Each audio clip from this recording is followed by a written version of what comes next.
Jack Mitchell stood by the large window of the space station, looking at the stars. As Earth's ambassador to the Galactic Coalition, he had seen many strange things in the past year. But nothing had prepared him for what he just heard. "I'm sorry, could you repeat that?" Jack asked, turning to face the alien diplomat. Zixtar blinked his 4 yellow eyes. His gray skin wrinkled as he made what Jack had learned was a smile. "I said, the Coalition is very pleased to invite Earth to participate in the Tournament of Champions." Zixtar's translator made his voice sound almost human. "Though we understand if you wish to decline, given your species limitations." Jack frowned. At 45, the former Marine still kept in fighting shape. He had boxed since he was 12 and had served in 3 combat tours before becoming a diplomat. "What limitations are those?" Jack asked, keeping his voice calm. Zixtar waved a 6-fingered hand. "Your physical weakness, of course. Humans are quite soft, aren't they? No claws, no venom, no armor." Jack took a deep breath. In the year since Earth joined the Coalition, he had gotten used to aliens underestimating humans. It still annoyed him. "Tell me more about this tournament," Jack said. Zixtar's skin changed to a light blue color, showing excitement. "The Tournament of Champions is our oldest tradition. Each species sends their best warriors to compete. The winners bring great honor to their worlds." "And the rules?" Jack asked. "Simple. No technological weapons allowed. Only natural biological capabilities. Combat continues until submission, unconsciousness, or exit from the ring."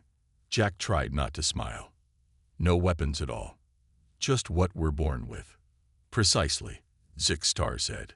"The Draconians will likely win again with their armored scales and tail spikes, or perhaps the Vexteri with their poison stingers. Your people," he paused, looking embarrassed. "Well, participation itself is honorable." Jack walked to a small table and poured himself a glass of water. The aliens had no idea. In a galaxy where every species evolved natural weapons, nobody had developed what humans had, the art of fighting without them. "Earth accepts the invitation," Jack said. "We'll send our team within the month." Zixtar's skin turned purple with surprise. "Are you certain? The matches can be quite brutal." "Oh, I'm counting on it," Jack replied. Back on Earth, Jack sat at the head of a long table. Around him were military leaders, sports commissioners, and fighting experts. "Let me get this straight," said General Rodriguez. "They think we're weak because we don't have claws or venom." "Exactly," Jack said. "They've never seen a human fight hand-to-hand. Most species never needed to develop combat techniques. They just used their natural weapons." Coach Diane Lewis, who had trained Olympic boxers for 20 years, leaned forward. "So you're saying they have no concept of martial arts? No boxing, no wrestling, no jiu-jitsu?" "None," Jack confirmed. "They think we're going to show up and get slaughtered. But their rules only ban technological weapons. Fists, feet, elbows, knees, all fair game." The room grew quiet as everyone realized what this meant. "We need to send our best," Jack continued. "Not just strength, but skill.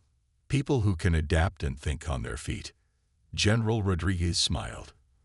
"I think I know where to start looking." 3 weeks later, Jack watched as 5 humans stepped off the transport ship onto the space station. They looked ordinary to him. 2 women, 3 men, all in simple blue uniforms. But he knew their capabilities. As alien diplomats gathered to greet Earth's champions, Jack heard whispers. They sent their warriors. These soft creatures. Where are their weapons? This will be over quickly. Allison Kelly, team captain and Olympic boxing champion, stepped forward.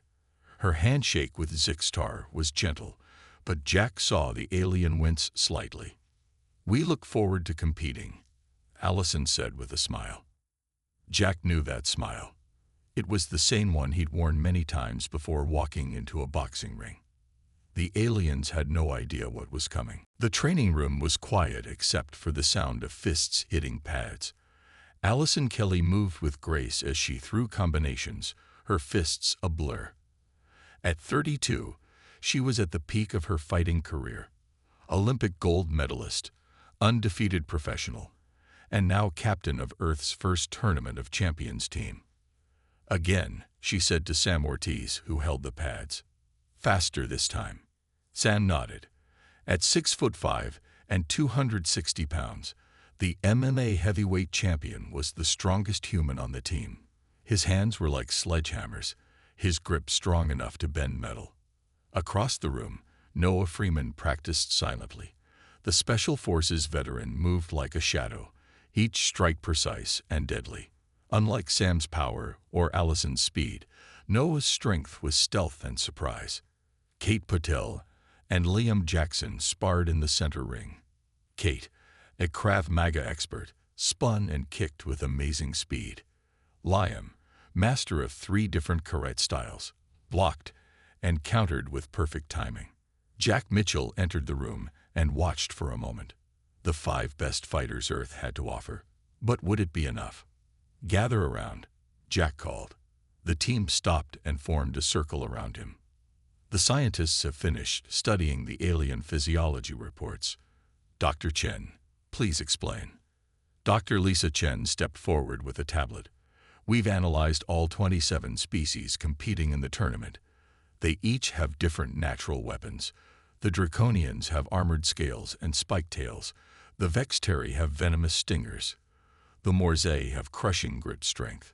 She swiped through images of different aliens, but they all have something in common. None of them have developed fighting techniques like humans have. They rely entirely on their natural weapons. Sam laughed. You mean they've never thrown a punch? Essentially, yes, Dr. Chen replied. They have no concept of using body mechanics to increase force. No understanding of leverage, momentum, or pressure points. Allison looked thoughtful. So they're stronger, faster, and have natural weapons, but they don't know how to fight. Correct, Jack said. They've never needed to. Why develop boxing when you have razor claws? Why learn wrestling when you have a poisonous bite?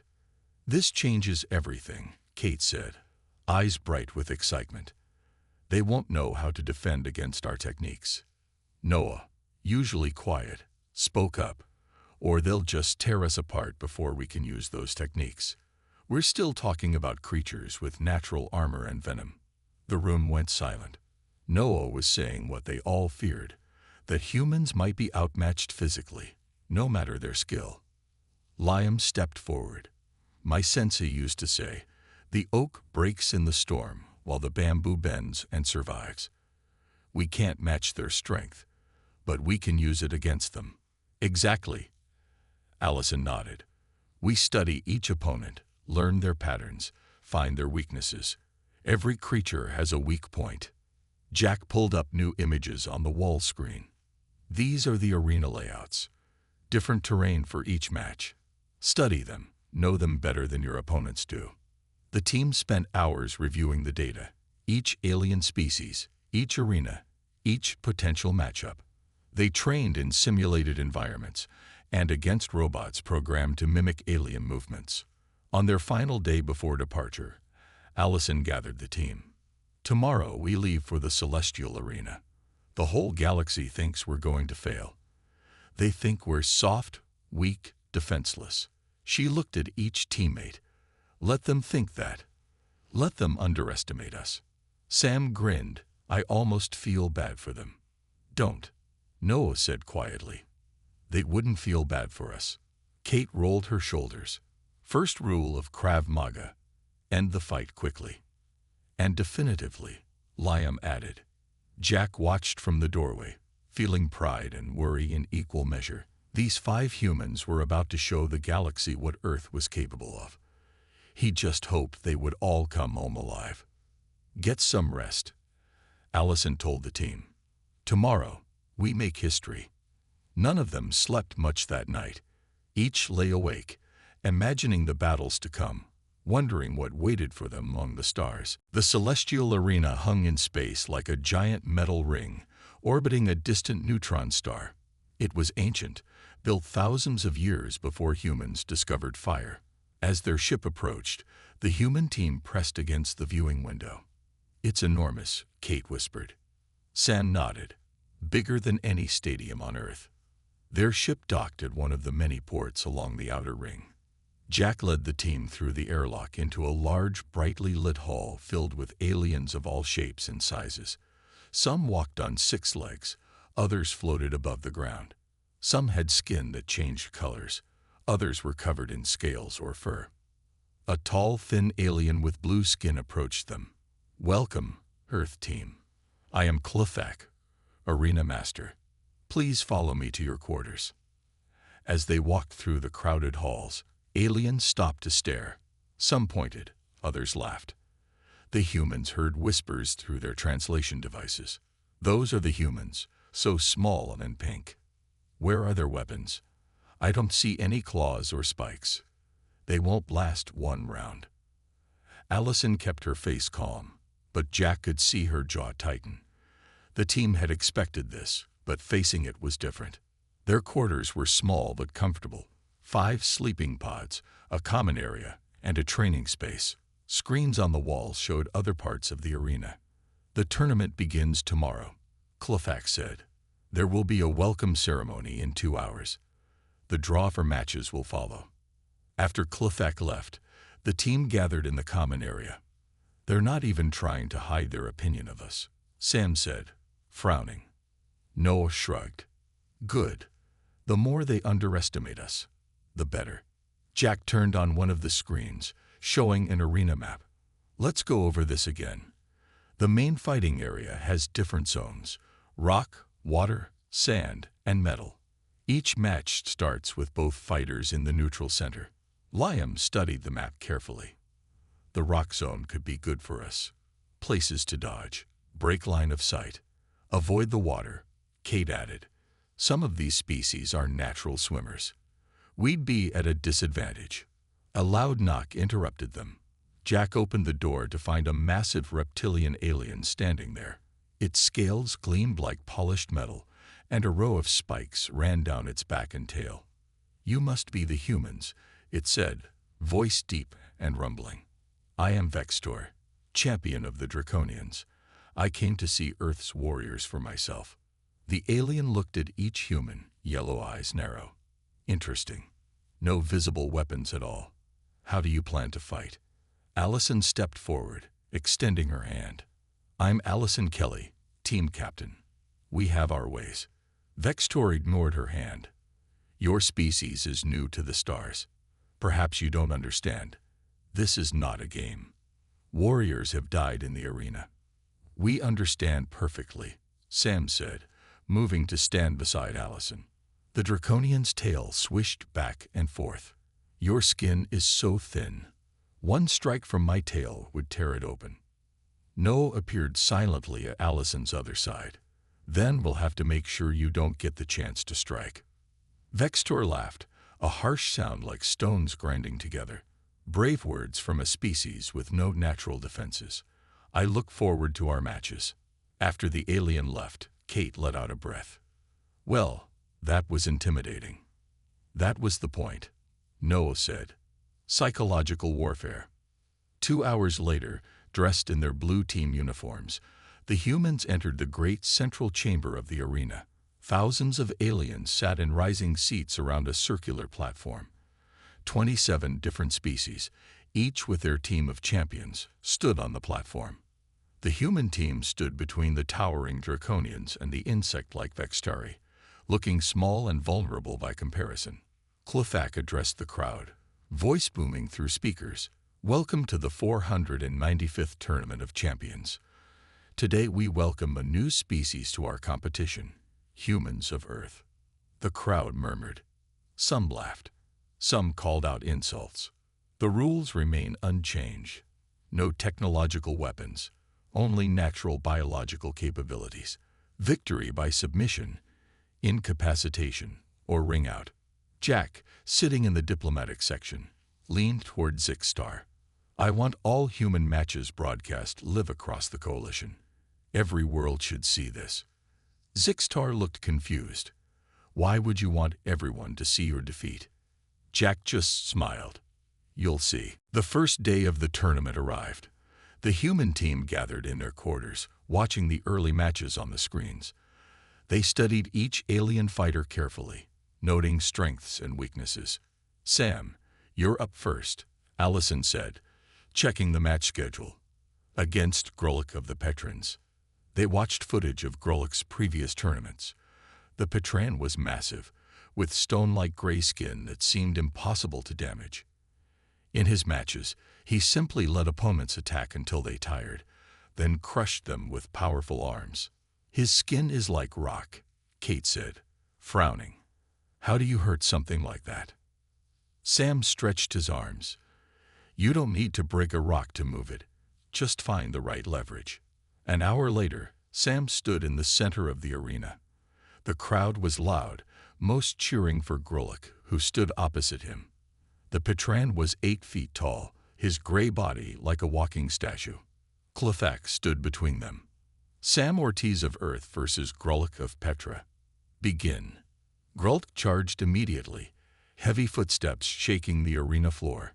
Sam waited until the last second, then sidestepped with surprising speed for his size. The Petran stumbled, confused. In the diplomatic box, Jack heard aliens murmuring in surprise. The human moved. We thought they were slow. Grolic turned and swung a massive fist. Again, Sam dodged, this time delivering a sharp jab to the Petran's elbow joint. It wasn't enough to hurt, but it made Grolic pause. What was that? The alien rumbled. Did you hit me? Sam didn't answer. He circled, looking for openings. The Petran attacked again and again, but couldn't connect. The crowd grew restless, then curious, as the weak human continued to evade the powerful alien. 10 minutes in, Grolic was breathing heavily. No opponent had ever lasted this long against him. Sam, following their strategy, had made the Petran chase him around the arena, expending energy. Stand still and fight, Grolic roared. Sam smiled. If you insist. The next time Grolic charged, Sam didn't dodge completely.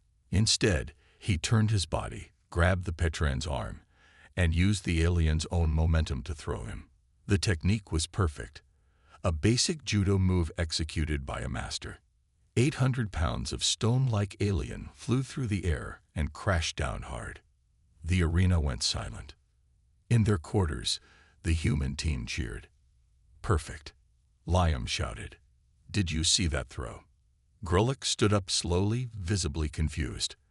Before he could recover, Sam closed the distance and delivered a series of precise strikes to joints and pressure points. The Petran's stone skin was tough, but the force was directed to vulnerable areas. When Grolic swung again, Sam caught the arm, twisted, and applied pressure. The alien's own weight worked against him, and he found himself forced to one knee. Submit, Sam said quietly. Never. Grolic tried to stand, but Sam increased the pressure on the joint. Even stone could break with enough leverage.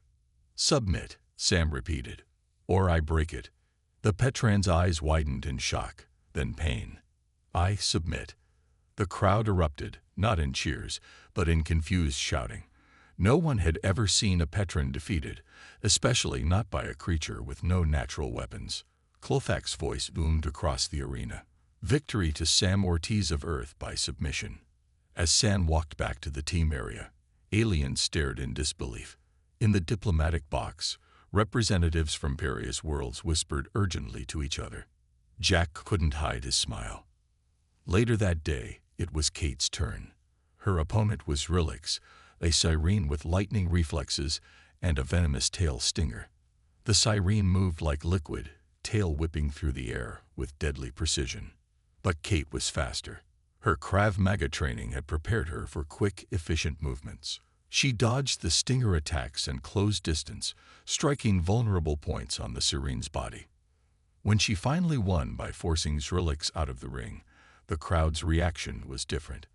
There was less confusion, more interest.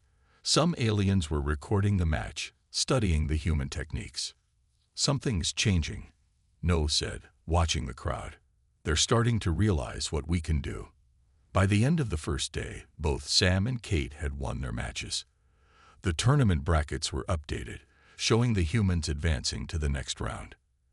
Zyril, champion of the Vextari, watched the humans with his compound eyes. "Interesting," he chittered to his teammates. "They have techniques, not just strength. Perhaps they will not be such easy prey after all." Word spread quickly through the celestial arena. The humans, those soft-skinned creatures without natural weapons, had won their first matches. As the second day of the tournament began, the mood had changed. Aliens gathered in the viewing areas, watching recordings of the human matches. Jack walked into a meeting room filled with angry diplomats. Representatives from 6 different species stood around a table, their voices loud. "The humans must be cheating," said a draconian ambassador, tail swishing. "No species without natural weapons could defeat a Petran." Zixtar, looking uncomfortable, tried to calm the others. "There is no evidence of cheating. Their weapons were carefully checked before each match." "Then check again," demanded a tall insect-like Vextari. "They must have hidden technology." Jack cleared his throat. All eyes turned to him.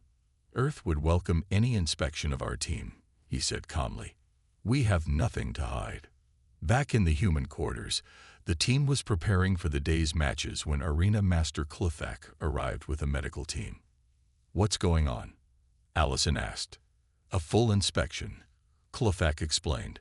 "Some delegations have raised concerns about hidden weapons." The team submitted to detailed scans. Aliens in white uniforms passed strange devices over their bodies, took samples of skin and hair, and examined their hands and feet closely. After an hour, the head medical officer, a jellyfish-like being floating in a special suit, addressed Clefak. "No evidence of artificial enhancement or hidden technology. Their bodies are entirely natural, though inefficiently designed. Mostly water and calcium structures." Clefak nodded. "The matches will continue as scheduled." After the medical team left, Sam laughed. "Inefficiently designed. Did he just call us poorly made?" "From their perspective, we are," Noah said. "No armor, no poison, no special adaptations." "Except our brains," Liam pointed out, "and what they've allowed us to develop." Allison checked the day's matchups. "Noah, you're fighting the Morzai champion today. Liam, you have the Gelid." Noah nodded silently. The Morzai were known for their incredible grip strength and tough hides. In the arena that afternoon, Noah faced Krull, a bear-like alien with 6 limbs and muscles that bulged under thick fur. The crowd expected an easy victory for the Morzai. But Noah moved like a ghost. When Krull charged, Noah wasn't there. When the Morzai swung powerful arms, they hit only air. Noah struck with precise, devastating blows to nerve clusters and pressure points that worked across species. In the stands, alien scientists were recording every move, trying to understand this strange human fighting style. Noah won by submission, forcing the Morzai into a chokehold that even its powerful muscles couldn't break. Liam's match against the Gelid was even more surprising. His opponent was a semi-liquid being that could change shape. Physical strikes seemed useless against its body. But Liam had studied the Gelid anatomy. He knew they had a solid core where their brain was located. With perfect timing and precision, Liam delivered a series of karate strikes directly to this spot, using enough force to stun but not kill. The Gelid collapsed into a puddle, unable to maintain its form. Another victory for Earth. That night, the human team was celebrating quietly when they heard noises in the corridor. Noah, always alert, motioned for silence. He crept to the door and listened, then signaled to the others. Sam and Liam moved to either side of the door. When Noah nodded, Sam yanked it open. 3 draconians stood there, caught in the act of placing something on the doorframe. "What are you doing?" Allison demanded. The draconians hissed, backing away. One held a small device in its clawed hand. "Sabotage," Noah asked quietly, his voice dangerous. The aliens fled down the corridor. Liam examined the half-installed device. "It's a blocker. Would have sealed our door shut before tomorrow's matches." "They're getting desperate," Kate said. In the diplomatic section, Jack faced increasing pressure. Representatives from several worlds had called an emergency meeting of the Coalition Council. "These human fighting techniques are concerning," said the Vextari ambassador. "They have developed ways to harm species with natural defenses. This could be a threat to galactic peace."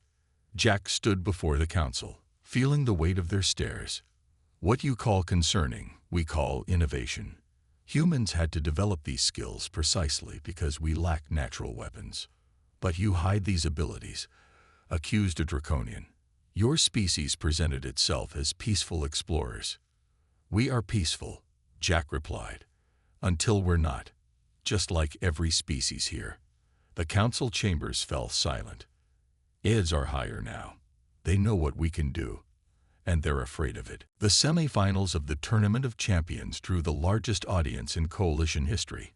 Billions of beings across thousands of worlds watched as the remaining fighters prepared for their matches.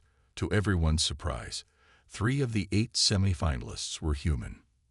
Noah paced in the preparation room, his face calm but his eyes alert. His opponent would be Vextor, champion of the Draconians, the same warrior who had visited their quarters to intimidate them. "His tail is the biggest threat," Allison reminded him. "Those spikes can tear through metal." Noah nodded. "I've been studying his movements. There's a pattern to his strikes, a half-second delay between when his eyes focus and when his tail moves." The arena was packed when Noah walked out. The crowd had changed since the first day. There were still jeers, but also curious silence, and even some cheers for the human. Vextor entered from the opposite side, his metal-like scales gleaming under the lights, his yellow eyes fixed on Noah with hatred. "Begin," Kulfak announced. Vextor attacked immediately, his tail whipping toward Noah's chest. But Noah wasn't there. The Special Forces veteran had already moved, sliding to the side with a grace that surprised the Draconian. "Stand still, soft skin," Vextor growled. Noah remained silent, conserving energy. He circled the alien, watching those yellow eyes, counting the time between focus and strike. When Vextor lunged again, Noah was ready. He dodged the clawed hands and dropped low, delivering a precise strike to a spot where the scales joined near the alien's knee. Vextor roared in pain. "What did you do?" he demanded. Noah struck again, this time targeting a nerve cluster near the base of the Draconian's tail. The massive appendage spasmed, temporarily useless. In the diplomatic box, Jack smiled as whispers filled the air. "How does he know our weak points?" "The humans studied our anatomy. They found vulnerabilities we didn't know existed." The fight continued for 20 minutes. Noah couldn't match Vextor's strength or natural armor, but he didn't need to. He targeted joints, pressure points, and nerve clusters that worked across species. Each precise strike diminished the Draconian's mobility and strength. Finally, bleeding from a dozen small wounds where scales had been torn away, Vextor charged in desperation. Noah sidestepped and used the alien's momentum to flip him onto his back, a perfect throw that left the Draconian stunned. "Submit," Noah said quietly, applying pressure to a specific point on Vextor's throat. Pride warred with pain in the alien's eyes. Finally, he tapped the ground 3 times, the universal signal of surrender. "Victory to Noah Freeman of Earth," Kulfak announced. The crowd erupted in a mix of shock, anger, and growing appreciation. A human had defeated a Draconian champion, something no one had thought possible. Later that day, Liam faced his semi-final opponent, a Koran warrior whose body generated electrical fields. The match was a spectacular display of Liam's karate skills, as he carefully timed his strikes to avoid the electrical discharges. Using his knowledge of the Koran nervous system, Liam delivered a series of precise strikes that disrupted the alien's bioelectrical field. The Quarren collapsed, unable to continue. 2 humans had now reached the finals. In the team quarters, the atmosphere was tense but hopeful. Allison prepared for her own semi-final match against Zorvan, a 6-armed warrior from the outer colonies. "You've all done amazingly," Jack told them, visiting before the final match of the day. "The Coalition is in an uproar. Some species have already requested information about human martial arts. They mocked us," Sam said. "Now they want to learn from us." "That's how humans have always advanced," Liam said. "We learn, adapt, improve." Allison's match was the most difficult yet. Zorvan's 6 arms gave him an incredible advantage, able to attack and defend simultaneously. But Allison had been a boxer since childhood. She had faced every style, every technique. Round after round, she weathered Zorvan's attacks, studying his patterns. By the 8th round, she had identified his weaknesses. The upper right arm telegraphed his strongest attacks. The lower left arm always protected his core. With perfect timing, Allison feinted to draw out the upper right, then delivered a devastating combination to the alien's exposed side. Zorvan staggered. Before he could recover, Allison pressed forward with a flurry of punches that drove him to the edge of the ring. One final strike sent him tumbling out of bounds. "Victory to Allison Kelly of Earth," Klofak announced. 3 humans in the finals. The galaxy watched in amazement. The final day of the Tournament of Champions arrived.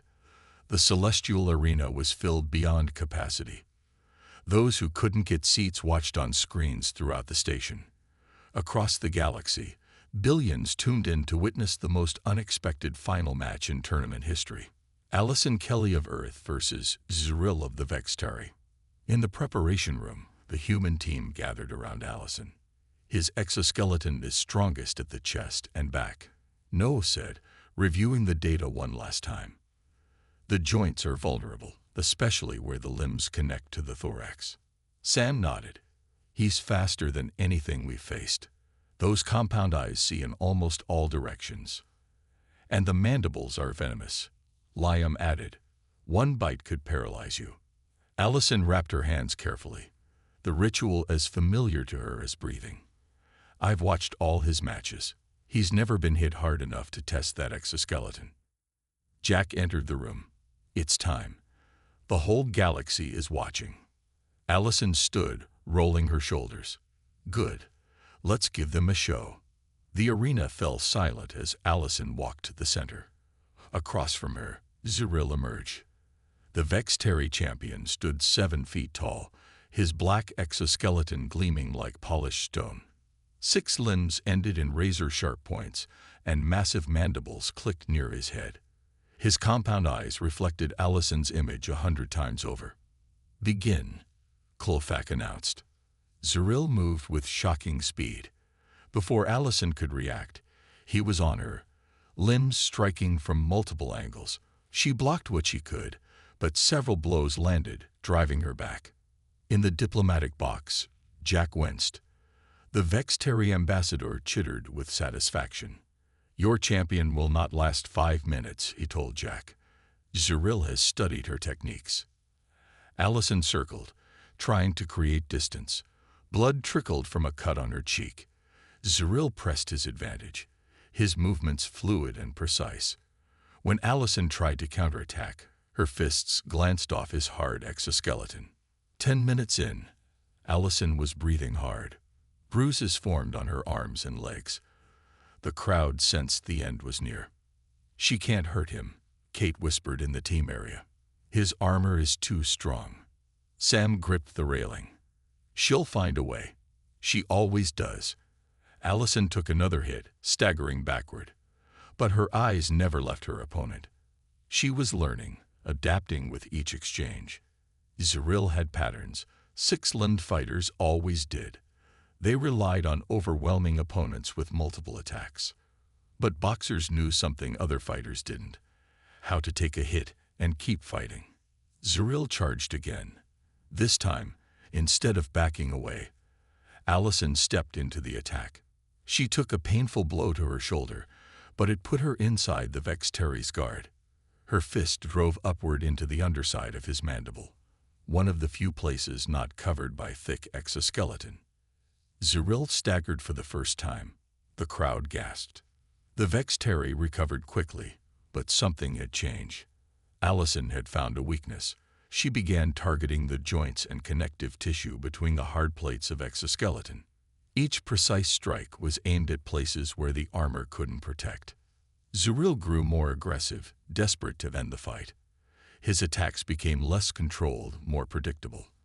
Allison slipped under a wild swing and delivered a perfect liver shot, a boxer's special weapon that worked on most species with internal organs. The Vex Terry doubled over. The crowd roared. For the next 10 minutes, the fight transformed. Allison no longer just defended. She attacked, using every technique from her 20 years of boxing. Jabs to keep distance, hooks to punish openings, uppercuts to the vulnerable underside of the mandibles. Zyril's movements slowed. Cracks appeared in his exoskeleton. In a final desperate attack, the Vex Terry lunged with his venomous mandibles. Allison sidestepped and caught one of his arms, using his momentum against him, a move she had learned from watching Sam. As Zyril stumbled forward, she locked his arm in a submission hold, applying pressure to the joint. The exoskeleton began to crack. "Submit," Allison demanded, increasing the pressure. For a moment, the arena was completely silent. Then, the unthinkable happened. Zyril tapped the ground 3 times. "Victory to Allison Kelly of Earth, champion of the tournament," Klofak announced. The crowd erupted in cheers, not just for Allison, but for what they had witnessed, a new kind of combat, a new understanding of strength. As the Earth team rushed to surround Allison, Jack watched the alien representatives. Their expressions had changed from dismissal to respect, from fear to curiosity. 1 month later, Earth opened its first interspecies combat academy. Aliens from across the galaxy arrived to learn human martial arts. In return, they shared their own knowledge and biological advantages.